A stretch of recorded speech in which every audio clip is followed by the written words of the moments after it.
ಇಲ್ಲಿ ಶಿವರಾಮ ಕಾರಂತರು ತಮ್ಮ ಬಗ್ಗೆ ಅಂದರೆ ಸುಬ್ರಾಯ ಮತ್ತು ಅವರ ಬಾಲ್ಯ ಸ್ನೇಹಿತನಾದ ಜನಾರ್ದನನ ಬಗ್ಗೆ ಹೇಳಹೊರಟಿದ್ದಾರೆ. ನಾನು ಅವನು ಒಂದೇ ಊರಲ್ಲಿ ಹುಟ್ಟಿ ಬೆಳೆದವರು, ಬಾಲ್ಯ ಮಿತ್ರರು. ಅವನ ಪಾಲಿಗೆ ಸುಬ್ರಾಯನಾದ ನಾನು ಬರಿಯ ಸುಬ್ಬ, ನನ್ನ ಪಾಲಿಗೆ ಜನಾರ್ದನನಾದ ಅವನು ಬರಿಯ ಜನ್ನ.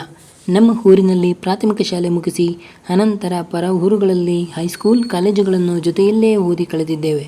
ಅಣ್ಣ ತಮ್ಮಂದಿರಿಗಿಂತ ಹೆಚ್ಚು ನಂಟು ಬಳಕೆ ನಮ್ಮದು. ರಜೆಯ ವೇಳೆಗೆ ಊರಿಗೆ ಬಂದರೆ ಅವನ ಮನೆಗೆ ನಾನು, ನನ್ನ ಮನೆಗೆ ಅವನು ಬಾರದ ದಿನವಿಲ್ಲ. ಕಾಲೇಜಿನಲ್ಲಿ ಅವನು ಆರ್ಟ್ಸ್ ಮುಗಿಸಿದ, ನಾನು ಚರಿತ್ರೆಯನ್ನು ತೆಗೆದುಕೊಂಡು ಹಾಗೂ ಹೀಗೂ ಪಾರಾದೆ. ಅದು ಚಿಲ್ಲರೆ ವಿಷಯ. ನಮ್ಮ ಉಭಯತರ ಭಿನ್ನ ದೃಷ್ಟಿಗಳನ್ನು ಕುರಿತು ಹೇಳುವುದು ಮುಖ್ಯ ವಿಷಯ.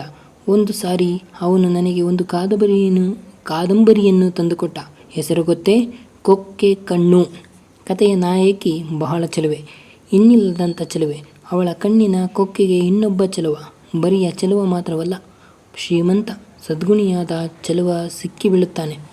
ಅವಳು ಒಂದು ಕವನವನ್ನು ಪತ್ರದ ರೂಪದಲ್ಲಿ ಬರೆದು ಅವನ ಕಡೆಗೆ ಎಸೆದಳಂತೆ. ಅವರಲ್ಲಿ ಪ್ರೇಮ ಮೊಳೆಯಿತು, ಚಿಗುರಿ 3 ದಿನದಲ್ಲೋ 3 ತಿಂಗಳಲ್ಲೋ ಹೆಮ್ಮರವಾಯಿತು. ಆತ ತನ್ನ ಊರಿಗೆ ಮರಳಿದಾಗ ಬುದ್ಧಿಯಿಲ್ಲದ ಹಿರಿಯರ ಒತ್ತಾಯಕ್ಕೆ ಬಲಿಯಾಗಿ ಚಾಚು ಎನ್ನದೆ ತಾನೊಂದು ಮದುವೆಯಾದ. ಆದರೆ ಅವನ ಹೆಂಡತಿ ಅವನನ್ನು ದೇವರೆಂದು ಪೂಜಿಸಿದರೂ ಆತ ಉದಾಸೀನ. ಅವನ ಪೂರ್ವ ಪ್ರೇಯಸಿ ಇದಕ್ಕೆ ಕಾರಣವೆಂದು ಆ ಮೊದ್ದು ಹುಡುಗಿಗೆ ಗೊತ್ತಿರಲಿಲ್ಲ. ಅವನಿಗೆ ಬೆಂಗಳೂರಿನಲ್ಲಿ ಒಂದು ಒಳ್ಳೆಯ ಕೆಲಸವೂ ಸಿಕ್ಕಿತಂತೆ. ತನ್ನ ಕೊರಳಿಗೆ ಬಿದ್ದ ಆ ಹುಡುಗಿಯನ್ನು ಅಂದರೆ ಆ ಹೆಂಡತಿಯನ್ನು ಕರೆದುಕೊಂಡು ಹೋಗಿ ಅಲ್ಲಿ ಬಿಡಾರ ಹೂಡಿದ. ಗ್ರಹಚಾರವಶಾತ್ ನನ್ನಂಥ ಓದುವವನ ಅವನ ಮೊದಲ ಪ್ರೇಯಸಿಯ ತಂದೆಗೂ ಅದೇ ಬೆಂಗಳೂರಿಗೆ ವರ್ಗವಾಗಿ ಅವಳು ಬೆಂಗಳೂರಿಗೆ ಬಂದಳು. ಅವಳ ಮನಸ್ಸಿನಲ್ಲಿ ತಾನು ಮದುವೆಯಾಗುವುದಾದರೆ ಅವನನ್ನೇ ಮದುವೆಯಾಗಬೇಕೆಂಬ ಹಠವೂ ಇದ್ದಿತಂತೆ. ಅವನಿಗೆ ಮದುವೆಯಾದದ್ದು ತಿಳಿದು ಬರುತ್ತಲೇ ನಾನು ಎಣಿಸಿದಂತೆಯೇ ಅವಳು ವಿಷ ತಿಂದಳು. ಅವಳನ್ನು ಆಸ್ಪತ್ರೆಗೆ ಸೇರಿಸಿದರು. ಅವಳು ಅಲ್ಲಿ ಹುಷಾರಾಗುತ್ತಿದ್ದ ಕತೆ ಅವಳ ಚಿಕಿತ್ಸೆ ನಡೆಸುತ್ತಿದ್ದ ವೈದ್ಯ ಮಿತ್ರರಿಂದ ಈತನಿಗೆ ತಿಳಿಯಿತು. ಅದ್ಯಾರು ಇರಬಹುದೆಂದು ತಿಳಿಯಲು ಆ ವೈದ್ಯರ ಜೊತೆ ಆಸ್ಪತ್ರೆಗೆ ನೋಡಲು ಹೋದರೆ ಸದರಿ ವಿಷ ತಿಂದವಳು ತನ್ನ ಪ್ರೇಯಸಿಯೇ ಎಂದು ತಿಳಿದಾಗ ಉಂಟಾದ ಆಶ್ಚರ್ಯ ಅಷ್ಟಿಷ್ಟಲ್ಲವಂತೆ. ಮುಂದೆ ಒಂದು ದಿನ ಆಕೆಯನ್ನು ಆ ವೈದ್ಯ ಮಿತ್ರನೇ ಕನಿಕರದಿಂದ ಮದುವೆಯಾದನಂತೆ. ಅದು ಇವನಿಗೂ ಅನುಕೂಲವಾಯಿತು. ಅಂತರಂಗದಲ್ಲಿ ಅವರಿವರನ್ನು ಬೆಸೆಯಿತು. ಈತ ತನ್ನ ದಿವ್ಯ ಪ್ರೇಮಕ್ಕೆ ಕಟ್ಟುಬಿದ್ದು ತಾನು ಕೈ ಹಿಡಿದವಳನ್ನು ಊರಿಗೆ ರವಾನಿಸಿದ. ಮುಂದೆ ಅವರೀರ್ವರ ಪ್ರಣಯ ಬೆಳೆಯಿತು. ಆ ವೈದ್ಯ ಮಿತ್ರನಿಗೂ ಈ ಸಂಗತಿ ತಿಳಿಯಿತು. ಮುಂದೆ ಏನೇನೋ ಕತೆ ಬೆಳೆಯುತ್ತದೆ ಎಂದಿಟ್ಟುಕೊಳ್ಳಿ. ಮುಖ್ಯವಾಗಿ ಅವರಿಬ್ಬರ ದಿವ್ಯ ಪ್ರೇಮದ ಚಿತ್ರವನ್ನು ಕಾದಂಬರಿಕಾರ ಊರ್ವಶಿಯರ ಪ್ರಯಾಣಕ್ಕಿಂತ ಹಿರಿದಾಗಿ ಬಣ್ಣಿಸಿದ್ದಾನೆ. ಪುರೂರವನ ಹೆಂಡತಿಯ ಸ್ಥಾನವನ್ನು ಮಾತ್ರ ತನ್ನ ಗಂಡನಿಂದ ಓಡಿಸಲ್ಪಟ್ಟ ಹುಡುಗಿಗೆ ಅವನು ಕೊಡಲಿಲ್ಲ.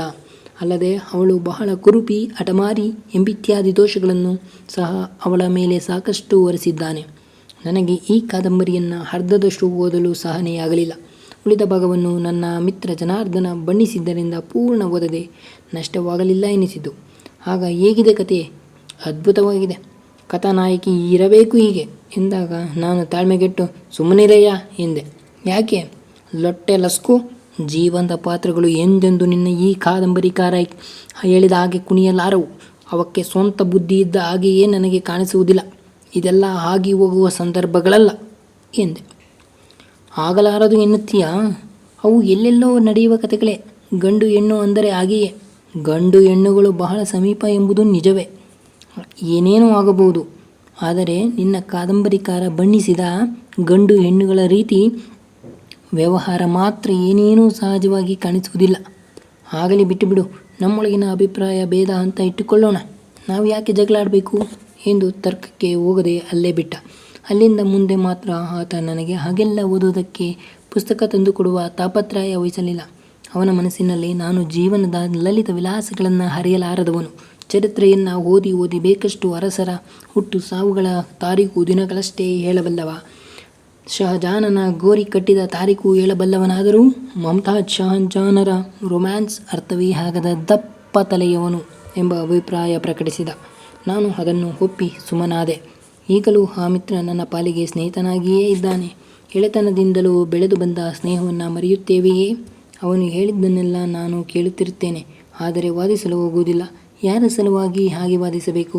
ನಾನೇನಾದರೂ ಊರಲ್ಲಿ ನಡೆದ ಕಥೆಯನ್ನು ಕೇಳಿ ಅವನಿಗೆ ಹೇಳಿದರೆ ಇರಬಹುದು ಹಾಗೆ ಅನ್ನುತ್ತಾನೆ. ಉದ್ದೇಶಪಟ್ಟು ಏನಾದರೂ ಸುಳ್ಳು ಕಂತೆ ಹೇಳಿದರೂ ಇರಬಹುದು ಹಾಗೆ ಅಂದಾನು. ಹಾಗೆ ಅವನನ್ನು ಎಡ್ಡನನ್ನಾಗಿ ಮಾಡಿ ತೋರಿಸಲು ನಾನು ಎಂದೂ ಉದ್ದೇಶಪಟ್ಟು ಸುಳ್ಳು ಹೇಳಿದವನಲ್ಲ. ಅವನ ಮುಖ್ಯ ಕೊರತೆ ನನಗೆ ತಿಳಿದಿದೆ. 4 ಸುತ್ತಿನವರು ಇಂಥದ್ದು ಸರಿ, ಇಂಥದ್ದು ಅಲ್ಲ, ಇದು ಆದರ್ಶ, ಇದು ಹೇಯ ಎಂದು ಹೇಳುವುದಕ್ಕೆ ಬಣ್ಣ ಸವರಿ ಅವನೊಡನೆ ಯಾರಾದರೂ ಒಂದು ಕಥೆಯ ಹಾಗೆಯೋ ವರ್ತಮಾನದಂತೆಯೋ ತಿಳಿಸಿದರೆ ನಿಜವೇ. ಹಾಗಿದ್ದರೆ ಅವರದು ಬಹಳ ದೊಡ್ಡ ತ್ಯಾಗ, ಏನು ಧೈರ್ಯ ಎಂದು ಉದ್ಗರಿಸುತ್ತಾನೆ. ಅದರ ಬದಲು ನಿತ್ಯ ಜೀವನದ ಯಾವುದೇ ತೊಡಕು, ತೊಂದರೆ, ನಡವಳಿಕೆ, ವಂಚನೆಗಳನ್ನು ಮುಂದಕ್ಕಿರಿಸಿ ಇಂಥವೆಲ್ಲ ಏಕೆ ಆಗುತ್ತವೆ, ನಾವು ಇವನ್ನು ಹೇಗೆ ಸರಿಪಡಿಸಬಹುದು ಎಂದು ಕೇಳಿದರೆ ನಮಗೆ ಯಾಕೆ ಬೇಕು ತಲೆಹರಟೆ ಎನ್ನುತ್ತಾನೆ ಅವನು. ಅವನ ಮನಸ್ಸಿಗೆ ಮುಖ್ಯವಾಗಿ ಬೇಕಾಗಿರುವುದು ನೆಮ್ಮದಿ. ಅಂಥ ನೆಮ್ಮದಿ ಕೊಡುವ ಮಾತು ಹೇಳಿದರೆ ಸಾಕು. ಅದು ಜೀವನದಲ್ಲಿ ನಡೆಯಬೇಕಾದ ಮಾತು ಆಗಿರಬೇಕಿಲ್ಲ. ಮುಖ್ಯವಾಗಿ ಕೇಳಿದ ಕತೆ ರುಚಿಯಾಗುವುದಕ್ಕೆ ಒಳತೋಟಿ, ಕುತಂತ್ರ, ಮಸಲತ್ತು ಇಷ್ಟೇ ಸಾಕಾದರೂ ಕೊನೆಯಲ್ಲಿ ಅವನಿಗೆ ಪ್ರಿಯವಾದ ತೀರ್ಮಾನವೇ ಸಿಗಬೇಕು. ಬಾಯಿ ಕಥೆಗಳು, ಬಾಳಿನ ಕಥೆಗಳು, ಬರಹದ ಕಥೆಗಳು, ಹೀಗೆ ಬೇರೆ ಬೇರೆ ವಿಷಯಗಳನ್ನು ನಾನು ಇಲ್ಲಿ ಹೇಳುವುದಕ್ಕೆ ಒಂದು ಕಾರಣವಿದೆ. ಇವುಗಳಲ್ಲಿ ವಾಸ್ತವಿಕವೆನಿಸದ ಎಷ್ಟೋ ಕಥೆಗಳು ನಮ್ಮ ಮನಸ್ಸಿಗೆ ತುಂಬ ತೃಪ್ತಿಯನ್ನು ತಂದುಕೊಡುತ್ತವೆ. ರಾಮ ರಾವಣನನ್ನು ಕೊಂದದ್ದು ಯಾತಕ್ಕಾಗಿ? ಆತ ಸೀತೆಯನ್ನು ಕದ್ದು ಒಯ್ದದ್ದಕ್ಕಾಗಿ. 14 ವರ್ಷಗಳ ಕಾಲ ಅವಳಿಗಾಗಿ ಅಲೆದಾಡಿ ಯುದ್ಧ ಮಾಡಿದ. ರಾವಣನನ್ನು ಕೊಂದ. ಸೀತೆ ಕಾಣಸಿಕ್ಕಿದಳು ಎಂಬ ಹೊತ್ತಿನಲ್ಲಿ ಆ ರಾಮ ಏನು ಮಾಡಿದ? ಅವಳ ಗೋಳನ್ನು ಹನುಮಂತನಿಂದ ಕೇಳಿ ತಿಳಿದು ಆತ ಮಾಡಿದ ಕೆಲಸವೇನೋ? ನೀನು ಪರರ ಮನೆಯಲ್ಲಿ ಇದ್ದವಳು, ನಿನ್ನ ಶುಚಿಯನ್ನು ಉಳಿಸಿಕೊಂಡಿದ್ದೇ ಎಂದು ಹೇಗೆ ತಿಳಿಯಲಿ ಎಂದೆಂದು ಅಗ್ನಿ ಪರೀಕ್ಷೆಗೆ ಹೊರಟ. ಕತೆ ಆ ಹಂತಕ್ಕೆ ಬಂದಾಗ ಯಾರಿಗೂ ಸಂಕಟವಾಗುತ್ತದೆ. ಅಸಹ್ಯ ಹುಟ್ಟಿತು. ರಾಮನ ವಿಚಾರದಲ್ಲಿ ಅಗ್ನಿ ಪರೀಕ್ಷೆ ನಡೆಯಿತು. ಸೀತೆ ಪಾರಾಗಿ ಬಂದಳು ಎಂದೊಡನೆ ನಮಗೆಲ್ಲವೂ ಮರೆತು ಹೋಗುತ್ತದೆ. ರಾಮನ ಮೂರ್ಖತನ ಮರವೆಯಾಗುತ್ತದೆ. ಸೀತೆ ಉಳಿಯಬೇಕಾಗಿದೆ. ನಮ್ಮ ಮನಸ್ಸು ಬೇಡುವುದು ಅದನ್ನು. ಕತೆ ಬರೆದವನು ಹಾಗೆ ಉಳಿಸಿಕೊಟ್ಟ. ಬೆಂಕಿಯಲ್ಲಿ ಅವಳನ್ನು ಕಾಯಿಸಿ ಅವಳು ಶುಚಿಯಂತಳು ಎಂದು ಜಾಹೀರುಪಡಿಸಿ ನಮ್ಮ ಕಣ್ಣಿಗೆ ಒಂದಷ್ಟು ಮಣ್ಣು ಹಾಕಿಬಿಟ್ಟ. ನಿತ್ಯ ಜೀವನದಲ್ಲಿ ಇರುವುದು ಕೂಡ ಹೀಗೆಯೇ. ವಿಪತ್ತಿನಿಂದ ನಮ್ಮನ್ನು ಪಾರು ಮಾಡುವವರು ಇಲ್ಲದೆ ಹೋದರೂ ಉಂಟು ಮಾಡಬೇಕು. ಆಗ ರಾಮನ ಸಂಶಯಗ್ರಸ್ತ ಮನಸ್ಸು ನಮಗೆ ಸಹನೀಯಾಗುತ್ತದೆ.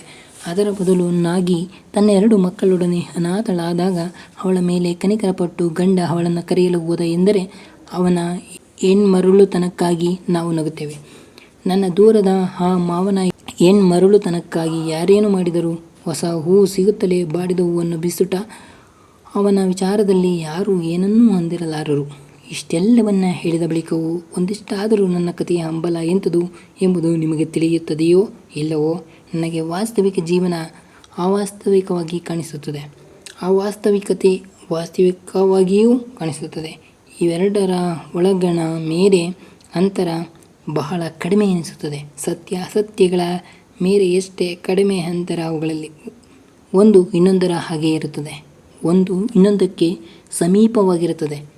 ಈ ಸಮೀಪಸ್ಥ ವಸ್ತುಗಳ ನಡುವೆ ಎಷ್ಟೊಂದು ದೂರವಿದೆಯಲ್ಲ ಎಂಬ ಬೆರಗು ಉಂಟಾಗುತ್ತದೆ. ನನ್ನಲ್ಲಿ ಅನೇಕ ಸಮಸ್ಯೆಗಳನ್ನು ಕುರಿತಾದ ಬೆರಗು ಅಂದಿನಿಂದ ಇಂದಿನ ತನಕ ಚೆನ್ನಾಗಿ ಬಲಿತು ಬಂದಿದೆಯಾದರೆ ಅವಕ್ಕೆ ಕಾರಣಗಳು ನನ್ನ ಅಜ್ಜಿ, ಅವರ ಹಲವಾರು ಕನಸುಗಳು. ಅವಾವುವು ರಾತ್ರಿ ಕನಸುಗಳಲ್ಲ, ಯಾವುದೇ ಅಪೇಕ್ಷೆಯಿಂದ ಬೆಳೆಸಿಕೊಂಡ ಹಗಲು ಕನಸುಗಳೂ ಅಲ್ಲ. ನನಗೂ ನಿಮಗೂ ಕಾಣಿಸದಿರುವ, ಅವರಿಗಷ್ಟೇ ಕಾಣಿಸುತ್ತಿರುವ ವಿಚಿತ್ರ ತೆರನಾದ ಕನಸುಗಳು.